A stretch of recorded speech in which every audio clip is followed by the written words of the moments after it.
It was a love story that had been whispered about for centuries, one that was said to bridge the divide between two ancient and often warring races, vampires and werewolves.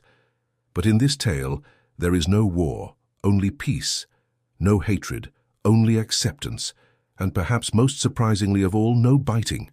In the secluded Blackwood forest, where gnarled trees held secrets as old as time itself, lived a small pack of werewolves. Their lives were simple, bound by the rhythms of the forest and the phases of the moon.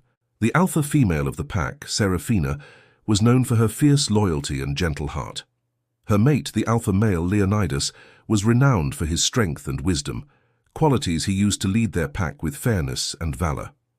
They were a formidable couple, their bond unbreakable, their love unwavering. However, the tranquility of their existence was about to be shattered with the arrival of a stranger. From the depths of the Blackwood forest came news of an outsider, a vampire named Lucian, who sought refuge within their territory. Whispers spread through the pack like wildfire. Many argued against accepting him, citing the age-old animosity between their kind and the stories of vampires preying on innocent werewolves. But Seraphina's compassion got the better of her. She knew that every creature deserved a chance at understanding and acceptance, regardless of their nature. As the full moon approached, it was clear that Seraphina's decision would be put to the ultimate test, for it was under the light of the full moon that the werewolves would transform into their fearsome beast forms, a sight that could either terrify or intrigue any outsider. Would Lucian withstand the transformation or succumb to his primal fears? The impending full moon hung heavy in the air, casting long, eerie shadows across the forest floor. The tension within the pack was palpable, a mixture of apprehension and anticipation. Lucian, cloaked in darkness, stood at the edge of the clearing where the werewolves gathered. His eyes, usually as black as the starless night, were now pools of molten gold, reflecting the turmoil within. His fangs, normally hidden, were just slightly revealed, a silent promise of the danger he both was and wasn't. As the first silvery rays of the moonlight touched the forest, the werewolves began their ritualistic dance, a display of power and unity. Their howls echoed through the night, a haunting melody that spoke of their wild ancestry. But amidst the chaos of fur and fang, something unexpected happened. Instead of showing fear or revulsion, Lucian found himself captivated. He watched as the werewolves in their most primal form displayed such raw emotion and power.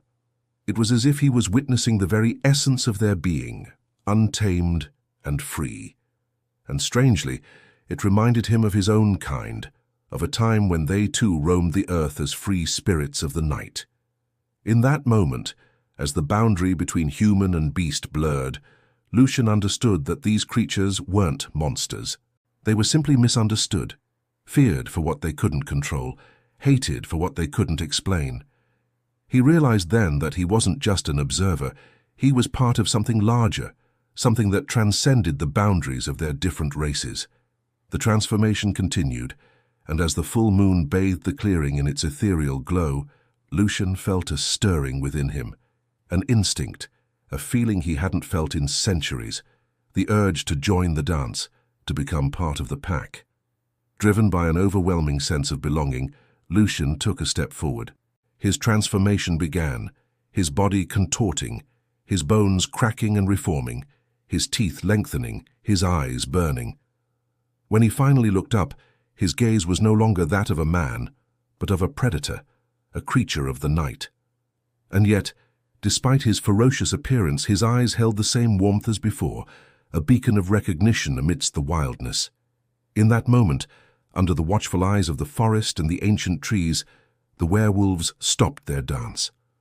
All eyes turned to Lucian, their gazes questioning, their postures defensive. They had never seen a vampire willingly embrace the full moon, nor had they ever seen one transform. Slowly, as if emerging from a dream, Lucian regained control over his features. His fangs receded, his eyes lost their feral glow, and his ears returned to their normal shape. He stood there, drenched in moonlight, the image of a man both alluring and terrifying. His skin, now paler than ever, seemed to glow with an otherworldly light. His eyes shone with an inner fire, and his features, though still human, held a hint of the beast he had just been. There was a pregnant silence, broken only by the rustling of the wind through the leaves as the werewolves struggled to comprehend what they had just witnessed. Finally, Serafina stepped forward. Her voice, though soft, carried the weight of authority. "Lucien," she said, her gaze steady, "what have you shown us?" Lucien met her gaze, his own filled with sincerity. "I have shown you my truth." He replied, his voice a low rumble. "The truth of who I am, not as a monster to be feared, but as a creature of this world bound to its rhythms, living, breathing, feeling." A murmur ran through the pack. What Lucien had just shown them shook the foundations of their beliefs. They had seen firsthand the truth behind the myths, the reality beneath the legends, and it was a truth that forced them to confront their own prejudices, their own fears. As dawn approached, painting the eastern sky with hues of rose and gold, Lucien found himself accepted, not in spite of his nature, but because of it. He had shown them his truth, and in doing so, had bridged the divide that had separated their kind for so long. The sun dipped below the horizon, painting the sky in shades of deep purple and crimson. In the heart of the Blackwood Forest, a new chapter was beginning. The werewolves, led by Serafina and Leonidas, had not only accepted Lucien, but had made him an honorary member of their pack. Their unity was a testament to Serafina's wisdom, her belief in second chances and the power of understanding. Lucien, in turn, brought with him stories of the vampire world, tales that shed light on their misunderstood nature, their needs, their desires, their fears. The exchange of stories continued late into the night, each tale weaving a tapestry of acceptance, understanding, and newfound respect. Over the years, their bond only grew stronger, their acceptance deeper. The forest echoed with laughter, with the sound of young pups playing alongside children of the night, their mixed heritage a symbol of the unity that had been forged. Theirs was a peculiar family, one that defied the old adage of blood being thicker than water. In their case, the blood wasn't just thick, it was a bond, a connection that wove their destinies together. One evening, as the forest was just beginning to stir with life, Serafina and Leonidas found themselves gazing at the rising sun, their faces etched with the wisdom that only time and shared experience could bring. Beside them stood Lucien and his mate, Isabella, whose presence was a constant reminder of the love that had blossomed between their two races. "I never thought I'd see the day," Serafina began, her voice filled with wonder, "that werewolves and vampires would not only coexist but raise their young together." Leonidas placed a reassuring hand on his mate's shoulder. "It's a testament to our pack's belief in unity, in looking beyond differences to find common ground." From the corner of his eye, Lucien saw Isabella watching their pups playing with a fondness that mirrored his own. He knew that their kind were often feared, misunderstood, and sometimes rightfully so.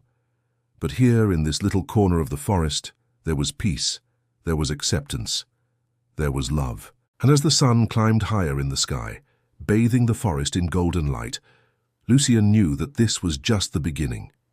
The future was theirs for the making, a future where werewolves and vampires didn't just coexist, but thrived, proving that even in the darkest of nights hope could blossom and love could prevail. Yet even in this idyllic setting, there were whispers of the outside world, tales of hunters and those who sought to exploit the ancient tensions between their kind. A darkness was stirring, one that threatened to engulf their hard-won peace. As the elders of the pack, Serafina and Leonidas knew they had to prepare. Their idyllic existence was about to be challenged, and as the shadows lengthened and the forest grew hushed, they gathered their pack, ready to face whatever darkness lay on the horizon.